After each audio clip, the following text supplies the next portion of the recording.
everybody, I'm Jamie and this is Ross from Tait Real Estate with Realty Executive Saskatoon. Welcome to Thirsty Thursday. What are we making today, Ross? Today we're going to make the fire and ice tea.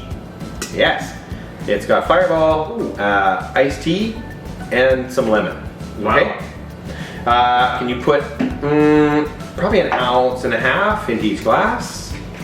Now if you wanted, there's a alternative to this. You could use twisted tea instead of the iced tea.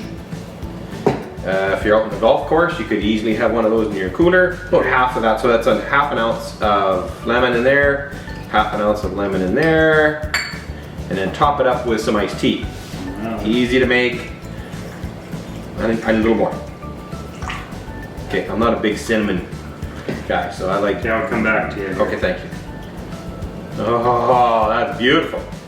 You're gonna stir these up a little bit and give the fire and ice tea.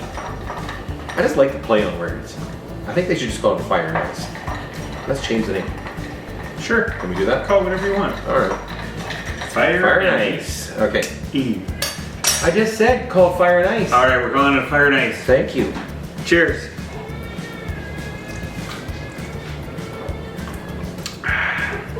That's actually pretty good. I'm not a big fan of Fireball, but It's zingy. It is zingy. Yep. Give that one more shot. The lemon actually helps in it. Mm-hmm. It gives a little bit of tartness and cuts Interesting. through the sweet. Give that a shot. Yeah, Actually, worth the a iced try. tea or the twisted tea might actually even be better. I think so too. Cheers, everyone. Give that a shot.